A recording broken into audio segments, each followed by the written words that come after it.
My parents canceled my 18th birthday to please my brother. He smirked and told me to just leave, so I did. That very night, I packed my bags and walked away from the only home I had ever known. A year later, he found me, demanding the successful life I had built for myself, claiming it was a life that I had stolen from him. This is the night my entire life changed, and you won't believe how it ends. Make sure you're subscribed to see it all. We love hearing from you. What's your favorite way to celebrate a birthday? Let us know in the comments. The 3 tiny, silver-glittered 18 candles felt heavy in my palm. They were cheap, the kind you get from the discount store, but they were the only birth-related item I'd bought for myself. I hadn't asked for a party. I knew better. My entire life had been a lesson in managing expectations, especially where my older brother, Leo, was concerned.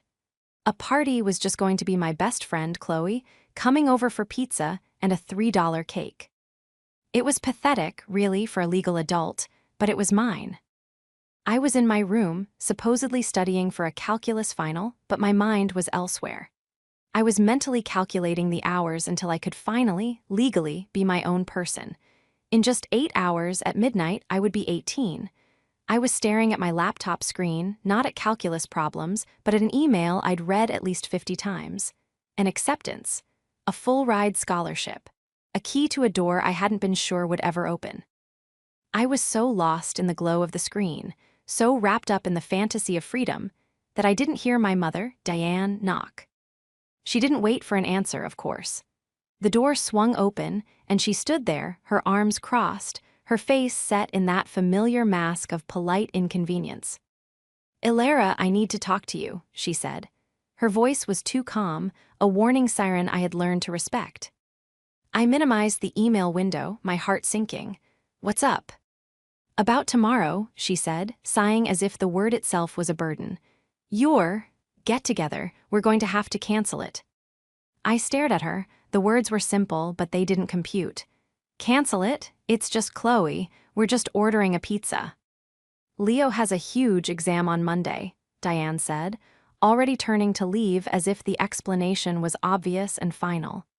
"He's very stressed, and frankly, having people over, even just one, is going to be too distracting.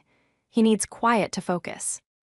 The excuse was so paper-thin it was transparent. Our house wasn't small. My room was at the opposite end of the hall from Leo's.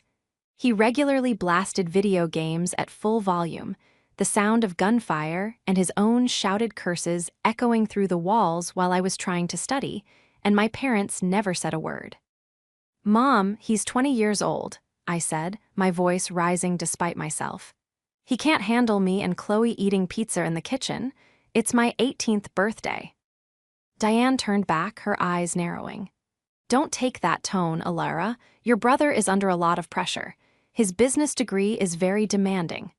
This was the family mantra, Leo's demanding degree. It was the excuse for his laundry piling up, his car, which they paid for, being a mess, and his general inability to be a decent human being. "And my calculus final isn't," I argued, gesturing to my desk. "That's different and you know it," she snapped. "Leo's future is, well, it's important. We can't have him failing a class because you wanted a party." "It's not a party," I almost yelled. "It's a cake. It's the one day a year that's supposed to be about me. You haven't. You didn't even get me a card."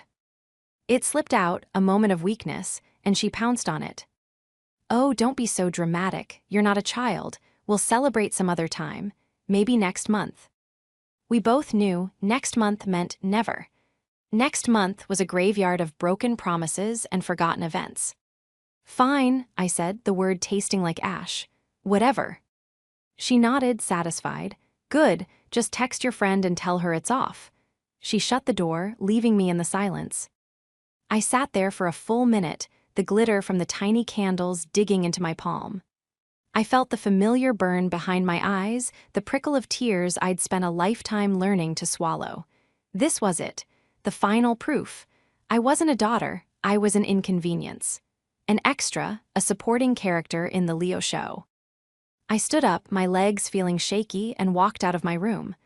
I went downstairs to the living room, where my father, Mark, sat in his armchair, reading the paper, pretending he hadn't heard a thing. Leo was sprawled on the couch, controller in hand, eyes glued to the TV. "Did you know about this?" I asked my father. He rustled the paper, not looking up. "Your mother knows best, Alara. Leo needs to study. Don't make a fuss." Don't make a fuss, the other family mantra. Leo paused his game, a smirk playing on his lips. He was the golden child, tall, with the easy C. Harm he reserved for outsiders, and the casual cruelty he saved for me. "What's the problem, Alara? Upset you can't have your little kid party." "It was just pizza, Leo," I said, my voice trembling. "It wouldn't have bothered you." He laughed, a short, barking sound. "Everything you do bothers me. You're always moping around, tapping on your keyboard, acting like you're so smart. It's annoying." He turned back to his game, then, as a final shot, he looked over his shoulder. "Honestly, no one wants you here anyway. If you hate it so much, just leave." I looked at him. Then I looked at my mother, who was wiping down an already clean kitchen counter, her back to me. I looked at my father, who had lifted his newspaper higher, creating a paper wall between us. Leo's words hung in the air. "Just leave." My mother said nothing. My father said nothing. They were agreeing with him. In that moment, something inside me didn't break. It clicked. It slotted into place. The final, heavy piece of a puzzle I had been assembling for years. I saw my future in that room, an endless gray expanse of being quiet, of being secondary, of making myself small to make Leo feel big. I turned, my spine rigid, and walked back up the stairs. The tiny, glittering candles were still clutched in my hand, and I realized they were no longer a symbol of a pathetic birthday. They were a declaration of war. My 18th birthday, the one day that was supposed to be mine, was just another sacrifice to the family god, my brother. And I decided, right then, that it would be the last. I closed my bedroom door, and this time I clicked the lock. It was a flimsy, residential lock, one Leo had picked a dozen times to steal my things or read my journal, but tonight, the sound of it settling was a small, satisfying punctuation mark. My breath was coming in short, sharp gasps. The anger was so potent, so pure, it felt like a jolt of electricity. It burned away the tears before they could even form. "Just leave." He said it so easily. A throwaway line, a final, careless shove. And my parents, their silence, that was the real betrayal. It wasn't Leo's cruelty, I expected that. It was their quiet, passive endorsement of it. I sat on my bed, my hands shaking. For a few minutes, I just let the silence of the room settle. I could hear the muffled explosions from Leo's game downstairs. I could hear the clink of my mother putting away dishes. The ordinary sounds of a family I was no longer a part of. I looked at the clock, 9:30 p.m. "Just leave." "Okay." I stood up and walked to my closet. I pulled down the large, worn duffel bag I'd used for debate tournaments. I opened my drawers and with methodical calm began to pack. I wasn't just throwing things in, I was curating. I took my best jeans, all my socks and underwear, the 3 sweaters I'd bought with my own money. I left the clothes my mother had bought me, the ones she always criticized me for not wearing correctly. I went to my desk. I packed my laptop and its charger first. Then my textbooks. They were heavy, but they were my priority. I grabbed my toothbrush, my hairbrush, and the small, hidden-away box of makeup I'd experimented with. Then I went to the loose floorboard under my rug. I'd found it years ago, a small, hollow space. My parents, obsessed with Leo's life and their own social standing, never bothered with the upkeep of my part of the house. I knelt, my fingers finding the groove, and lifted the plank of wood.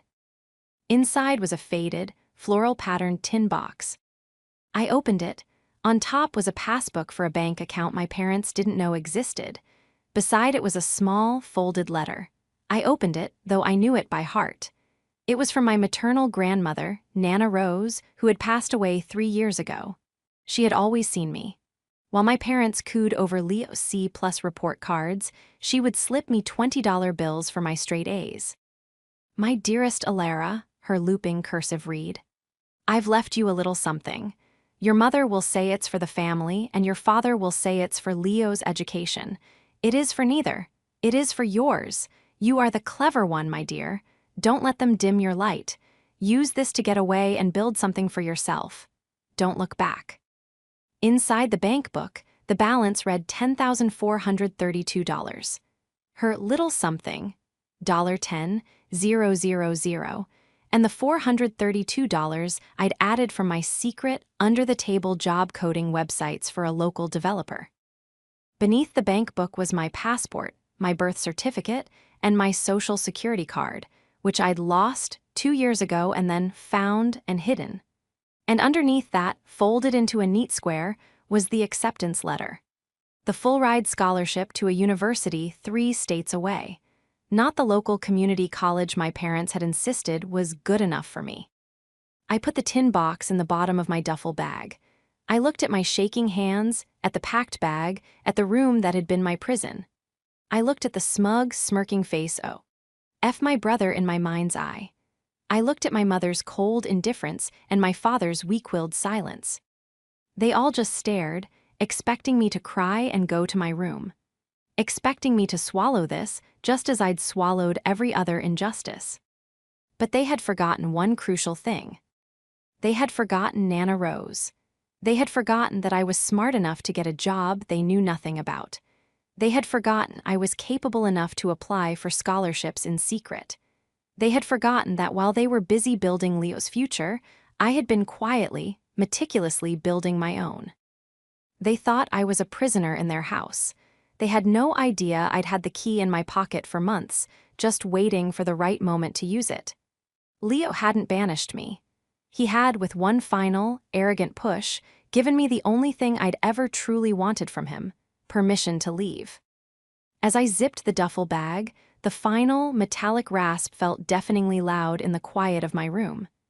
Every item I'd packed was a testament to a life lived in the margins. The bag was heavy, not just with textbooks, but with years of accumulated neglect.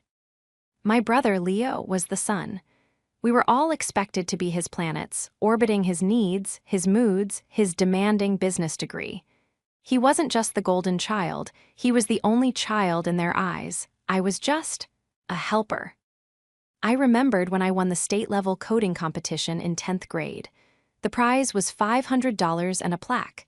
The ceremony was on a Saturday. My parents didn't come. "We can't, honey," Diane had said, not looking up from her phone. "Leo has football practice, and your father and I are going to watch. It's important for his morale." It wasn't a game. It was practice. He was a mediocre player on a mediocre team. I took the bus to the ceremony alone, accepted my plaque, and took the bus home. When I showed it to them, my father nodded and said, "That's nice, Alara. Did you finish your chores?" Leo had picked up the plaque, weighed it in his hand, and said, Bet I could sell this." Then there was the money. My parents weren't wealthy, but they were comfortable. Comfortable enough to lease a brand new car for Leo the second he turned 16. Comfortable enough to pay his tuition, his apartment rent near his university, and his fraternity dues, all while he barely scraped by with C-minuses. When I had asked just once about a budget for my own college applications, my mother had waved me off. "We need to be realistic, Alara. With Leo's expenses, we're stretched thin. Community college is a perfectly sensible option. You can live at home." Living at home, it wasn't an offer, it was a life sentence. My mother, Diane, was the chief architect of this dynamic. She was a woman obsessed with the appearance of a perfect family. To her, Leo was the charming, handsome, future CEO who would make her look good. I was the quiet, nerdy, difficult daughter who didn't fit the picture. She saw my achievements not as something to be proud of, but as an awkward imbalance. "Don't show off, Alara," she'd hiss at family dinners when I'd mention a good grade. "It makes Leo feel bad." My father, Mark, was a ghost in his own home. He was a man defined by his passivity. His entire life was a series of strategic retreats to avoid confrontation with my mother. His silence wasn't neutrality, it was an active choice. By enabling Diane's worship of Leo, by refusing to ever stand up for me, he was just as guilty. He was the one who taught me the most painful lesson, that love wasn't just about action, but about the lack of it. His inaction was a daily statement of my worth. I looked around the room. It was bare. All the posters were down, all the books were packed. It looked like the room of someone who had never really lived there at all, which felt accurate. I walked to my desk and pulled out a single sheet of paper. I took a pen. My hands were steady now. The anger had cooled into a hard, dense core of resolve. I thought about writing a long, scathing letter, listing every grievance, every forgotten birthday, every canceled plan, every time my name was forgotten in favor of his. But I knew it would be a waste of ink. They wouldn't read it. They wouldn't understand it. And even if they did, they wouldn't care. It would just be more drama from Alara. So I kept it simple. I wrote 4 words. You were right, I'll leave. I didn't sign it. I didn't need to. I folded the note and left it on the center of my pillow. I checked the clock. 11:48 p.m. 12 minutes until my 18th birthday. 12 minutes until I was legally free. I put my hand on my laptop bag. My plan had always been to leave in the morning to take the 10:00 a.m. bus. But Leo's words, "Just leave," echoed in my head. It wasn't a curse. It was an instruction. And for the first time in my life, it was an instruction from him I was delighted to follow. I opened my phone and opened the rideshare app. I Ped in the address for the 24-hour regional bus station, 2 towns over. I hit confirm. A car was 7 minutes away. I slung the laptop bag over one shoulder and lifted the heavy duffel with the other. I took one last look at the room. I felt nothing. No sadness, no nostalgia, just relief. I walked to the door, unlocked it, and stepped into the hallway. My investigation hadn't been an investigation at all. It had been a covert operation of survival, running for years right under their noses. It started the day Nana Rose died. My mother had been sorting through her things, and she tossed the floral tin box at me. Your grandmother left you her old jewelry box, she'd said, dismissively. Probably just costume junk. Take it. Inside, there was no jewelry, just the bank book and the letter. That letter became my Bible. Nana Rose hadn't just given me money, she'd given me a directive. Don't let them dim your light. From that day, I became a different person. On the outside, I was the same quiet, compliant Alara. But on the inside, I was a strategist. I started planning my escape with the meticulousness of a general planning a campaign. My first move was securing the money. I took the bus to the bank branch listed in the passbook, a small credit union in her old neighborhood. I used the lost ID cards I'd saved to prove my identity, and with the help of a very kind bank teller, converted the account to a minor's trust that I would gain full access to on my 18th birthday. My second move was education. I knew Nana's money was a start, but it wouldn't cover 4 years at a top school. I needed scholarships. My grades were already perfect. That was my passive-aggressive rebellion, but I needed more. I joined the debate team. I joined the coding club. I volunteered at the library. Every single activity was a line item on an application. While Leo was spending his afternoons playing video games, I was in the school library until it closed, writing essay after essay, tailoring each one. My third and most important move was secrecy. I created a new email address. I used the library's computers for all my research and applications. I had all correspondence sent to a P.O. box I'd rented with cash from my job. The job, that was my cleverest trick. I told my parents I was volunteering at the local community center, helping old people with computers. They loved it. It was charitable, it got me out of the house, and best of all, it was unpaid, which meant I wasn't getting any selfish ideas. But I wasn't at the community center. I was in the back office of a small, local web developer. I'd built a portfolio in secret and walked in, asking for an internship. The owner, a woman named Sarah, had looked at my code for 5 minutes and offered me a part-time job instead. You're better than my last 2 college interns, she'd said. I was paid in cash every Friday, which I dutifully deposit into my secret account. This was my trap, my leverage. It wasn't a complex legal document or a dark secret I'd uncovered. It was just the truth. The truth that I was competent. The truth that I was capable. The truth that, while they were all focused on Leo, I had built a 5-star, fully funded escape plan. I walked down the hallway, my steps silent on the carpet. The duffel bag was heavy, but the adrenaline was singing in my veins. I got to the top of the stairs. The low murmur of the TV was still coming from the living room. I took a breath and started down. 1 step, 2, 3, I was halfway down when a voice stopped me. "Ilara." It was my mother. She had come out of the kitchen and was standing at the foot of the stairs, a dish rag in her hand. Her face was a mask of confusion. "Where on earth do you think you're going with that?" she asked, gesturing to my bag. "It's almost midnight. Don't be dramatic." Dramatic, that word again. Their catch-all term for any emotion I displayed that wasn't quiet compliance. "I'm leaving," I said. My voice was surprisingly steady. She laughed, a short, sharp, disbelieving sound. "Leaving? Don't be ridiculous. Where would you go? You have no money." "I have enough," I said. This finally got my father to lower his newspaper. "What's this? What's going on?" Leo paused his game again, turning to look at us. The smirk was back. "Oh, she's leaving. Right. Where are you going to go, Ilara? To Chloe's? You'll be back in an hour, crying." "No," I said, taking another step down.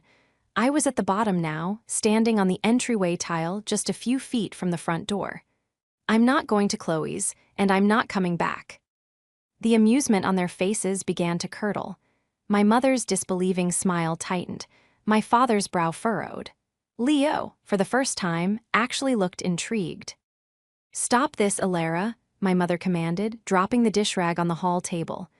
"You're 18 tomorrow, you can't just walk out. It's not safe." "It's 11:59 p.m., Mom," I said, check. King my phone. "In 1 minute I will be 18, and you can't stop me." As if on cue, the numbers on my lock screen clicked over. 12:00 a.m. Happy birthday to me. I put my hand on the doorknob. "You are not walking out that door," Diane shouted, lunging forward. She grabbed my arm. "You've embarrassed this family enough for one night." "Embarrassed you?" I said, pulling my arm from her grasp. "I haven't done anything. I'm just leaving, like you wanted, like Leo said. No one wants you here anyway. He's right, so I'm going." "I was joking, you idiot," Leo spat, getting off the couch.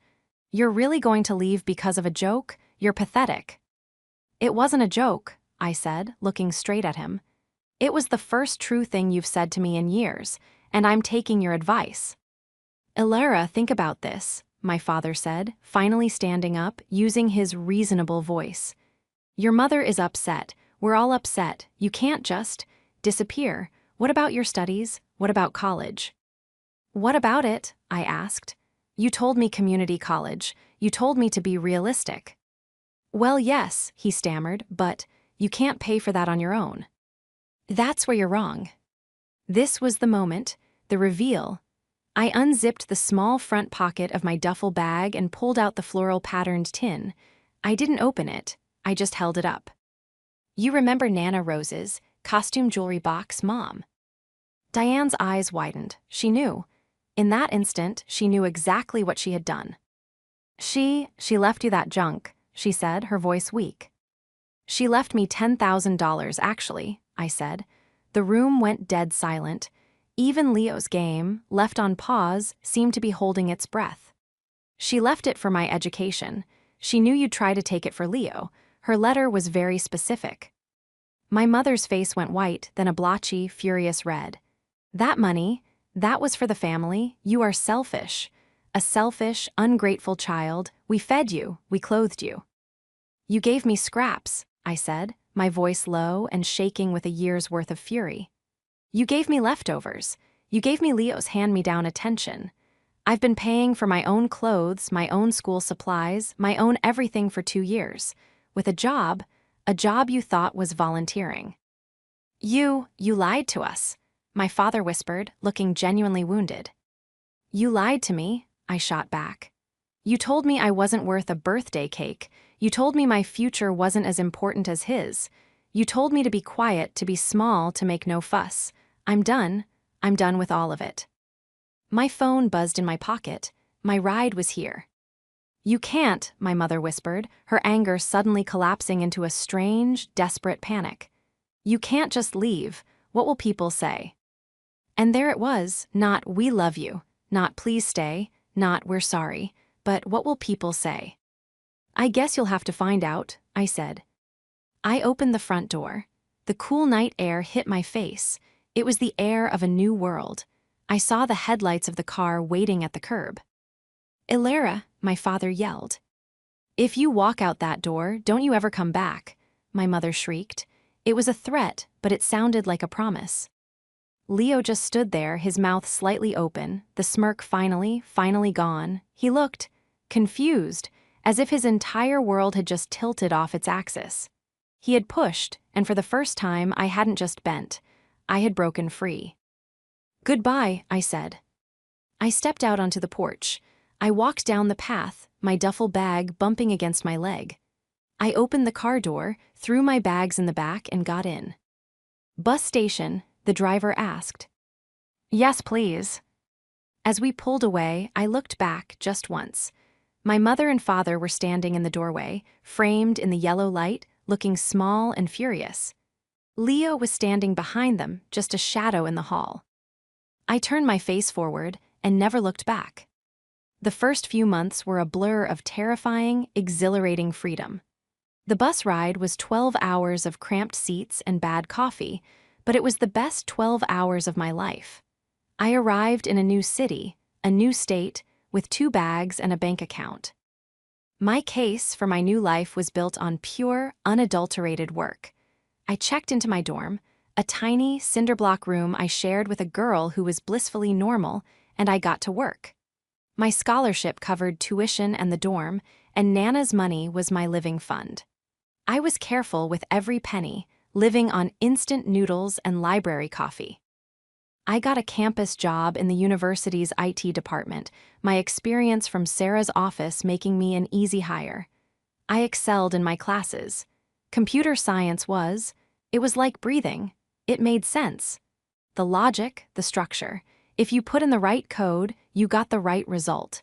It was the complete opposite of the arbitrary, emotional chaos of my family. For the first 3 weeks, there was silence. I had a new burner phone and a new number. I hadn't given it to them. Then the emails started. They found my new university email address, which was publicly listed. The first was from my mother. "Subject, your little tantrum. Ilara, this has gone on long enough. You've made your point. You've embarrassed us all. Your father is very upset. You need to call us immediately and tell us when you're coming home." I deleted it. A week later, another one, this time from my father. "Subject, please, Ilara. Your mother is worried sick. This isn't like you. We can talk about this. Whatever job you think you have, it's not a future. Your mother, she's not well. Her health is fragile. You're being very cruel." This one gave me pause. The fragile health card was an old, worn-out one, usually pulled when she didn't get her way at a restaurant. I felt a small, stupid pang of guilt. I typed a reply, my fingers hovering over the keys. "I'm fine, I'm safe." Then I remembered her face in the doorway, screaming at me. I remembered the years of silence. I deleted the draft. I blocked both their email addresses. Then they escalated. A month into my first semester, I got a call on my dorm room phone. I never used it. I picked it up. "Ilara, is that you?" It was my mother. My blood ran cold. How had she gotten this number? "How did you call me?" I asked, my voice flat. "We called the university. We told them it was a family emergency. Ilara, you need to come home. This is not right. We're your family." "I have to study," I said. "You're failing, aren't you?" she said, her voice suddenly switching from worried to accusing. "You're in trouble, and you're too proud to admit it. You've wasted your grandmother's money, haven't you?" "I'm on the dean's list, Mom," I said. "I have a 4, and I haven't touched Nana's money. I have a job. I'm supporting myself. There was a heavy silence on the line. I had expected her to be happy, or at least relieved. Instead, she sounded angry. A 4, she repeated, as if the concept was offensive. Well, isn't that nice? While you're off playing at being a genius, your brother is struggling. He's very stressed. He might fail his exams, all because of you. Because of me, I was incredulous. You upset the family balance, you left, and it's put everyone under so much stress. Leo can't focus. Your father and I are fighting. You did this, Alara. The sheer, breathtaking audacity of it almost made me laugh. I had been their scapegoat in person, and now I was their scapegoat in absentia. I have to go, Mom. I have class. Don't you hang up on me. We are going to stop paying your phone bill, she shrieked. I've been paying my own phone bill for 6 months, I said calmly. Goodbye. I hung up. I called the registrar's office and, citing a toxic family situation, had a privacy lock put on my account. They could no longer find me, call me, or access any of my information. I was, for all intents and purposes, a ghost. Leo never called, he never emailed, I didn't exist to him. Thanksgiving came and it was hard. I saw other students going home. I ate a sad turkey sandwich in the mostly empty dining hall. A wave of loneliness washed over me, so strong it buckled my knees. Maybe I should call. Maybe I was too harsh. Then I remembered his smirk. No one wants you here anyway. I finished my sandwich, went to the library, and finished my C++ project. I got an A+. By the time my first year was ending, I wasn't just surviving, I was thriving. I'd made friends. I'd been promoted to a supervisor position at my IT job. I'd even moved out of the dorms for the summer, signing a lease on a small, neat 2-bedroom apartment with Chloe, who had decided to transfer to my university to get away from her own family drama. My new life was quiet, it was simple, and it was all mine. I had built it piece by piece. The case for my own existence was closed. It was a Tuesday night, exactly 1 year and 1 week since I'd left. I was 19. My apartment was quiet, filled with the scent of coffee and old books. Chloe was at a late-night study session. I was hunched over my desk, deep in a complex algorithm for my finals, when a loud, frantic pounding echoed through the apartment. It wasn't a normal knock, it was a fist. My heart leaped into my throat. I wasn't expecting anyone. I crept to the door and looked through the peephole. My blood turned to ice. It was Leo. He looked terrible. He was wearing a wrinkled, stained sweatshirt from his university, the one I knew my parents had paid so much for. His hair was greasy and unkempt. His face was blotchy and his eyes were wild. He pounded on the door again. Ilara, I know you're in there. I can see the lights. Open this door. How did he find me? My address was unlisted. I hadn't spoken to anyone in my family in almost 8 months. Leo, go away, I shouted through the door. Open the door, Ilara, or I'll kick it in, I swear. He sounded unhinged, fearing he'd cause a scene and get me in trouble with my landlord. I drew a shaky breath and undid the deadbolt.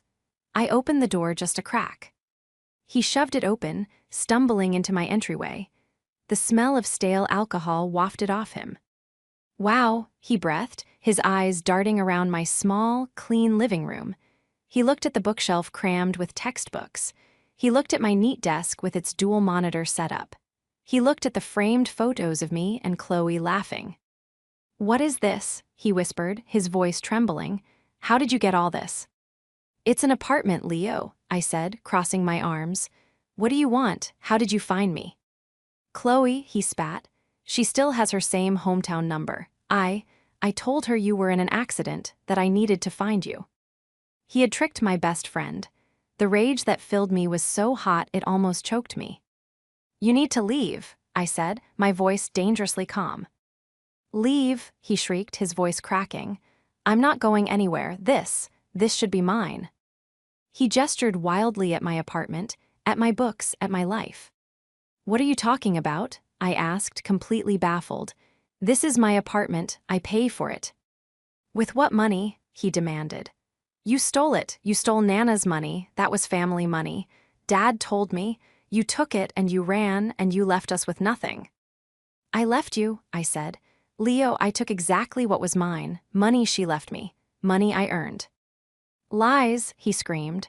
He was crying now, huge, gulping, angry sobs. You've been living this life, this easy life. Easy, I repeated the word, a humorless laugh escaping me. Easy, I work 40 hours a week on top of a full course load. I've been living on instant noodles and scholarships. What part of that is easy, Leo? It should have been mine, he roared, and he slammed his fist into my wall, leaving a small, moon-shaped crack in the drywall. He started to pace, his hands yanking at his hair, his entire body shaking. It was a full-on, terrifying meltdown. They kicked me out, he whispered, his voice collapsing. Who? The university. Yes, I failed. I failed my classes. They cut off my funding. The fraternity kicked me out, and when I went home, they were mad. He looked at me, his eyes full of a venomous, uncomprehending rage that chilled me to the bone. They were mad at me, he said, as if this was the most shocking injustice the world had ever produced. They said I was wasting my potential. They said, why can't you be more like Alara? I just stared at him. You, he suddenly screamed, pointing a shaking finger at my face. You did this. You left and you made me look bad. You set this all up. You stole the life that was meant for me. This was supposed to be my life. The smart one, the successful one, I was supposed to have all this. You were just the quiet girl. You were supposed to stay home. You were supposed to help. The words hung in the air, a raw, naked confession of his entire worldview. I wasn't his sister. I was his supporting staff. My success wasn't my own. It was a theft, taken directly from his reserves. He genuinely believed that my achievements were a limited resource that, by right, belonged to him. I wasn't scared anymore. I was just done. The last, lingering threads of sibling-based guilt, of family obligation, evaporated. I saw him for exactly what he was, a hollow, spoiled, pathetic boy who had been handed the world and had simply dropped it. I let the silence stretch, watching him heave for breath, waiting for the next accusation. But he seemed to have run out of steam. He just stood there, glaring at me, trembling, a child in a man's body, waiting for me to fix the mess he had made. I didn't steal anything, Leo, I said. My voice was as flat and cold as a steel plate. You're just angry because, for the first time in your life, you're facing consequences and you're looking for someone to blame. It's always been me, hasn't it? He opened his mouth, but no words came out. Let's be very clear, I continued, taking a step toward him. He instinctively recoiled. You had everything. You had a car you didn't pay for. You had an apartment you didn't earn.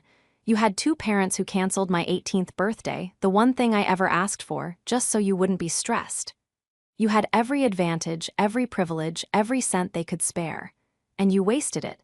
You partied, you slacked off, and you failed. You don't know, he stammered. I know this, I said, gesturing to my desk, my textbooks, my small, tidy kitchen. I earned this. I got the scholarships you were too lazy to apply for. I worked the jobs you were too proud to take. I built this brick by boring brick while you were busy blowing through Mom and Dad's money. I didn't steal your life, Leo. I just went and built my own while you were setting yours on fire. He looked around wildly, as if searching for a weapon, an argument. Nothing. So what? He finally sneered, his last pathetic defense. You're going to watch me fail? I'm your brother, you have to help me. Help you? I asked. You mean give you money, let you stay here, let you destroy this too? You owe me, he yelled. Mom and Dad, they're cutting me off. They said I have to get a job, a job. He said the word like it was a terminal diagnosis. And in that moment, I felt a flicker of something dark and cold. It was pity. It was a profound, bottomless pity for this creature in front of me, who was so broken by privilege that the mere concept of work was a catastrophe. But pity isn't an obligation. No, Leo, I said, walking to the door and opening it wide. I don't owe you anything. I paid my dues. I spent 18 years as your shadow. I'm done. You can't, he pleaded, his anger collapsing into pure, desperate panic. Where will I go? What will I do? I don't know, I said, and for the first time, it's not my problem. He stared at me, his face crumbling. He was seeing the truth. I was no longer his safety net. I was no longer the family scapegoat. I was just a stranger in an apartment he'd invaded. You told me to leave, Leo, I said softly. You, Mom, and Dad, you all made it very clear that no one wanted me there, so I left. And I built a life where I am wanted. By my friends, by my professors, by myself. You should try it sometime. He didn't move. He just stood there, defeated, a void where a person should be. Now it's your turn, I said. Leave. I waited. He looked at me at the open door at the life he couldn't have. He gave one last, shuddering sob of pure, childish rage, and then, with his shoulders slumped, he walked out.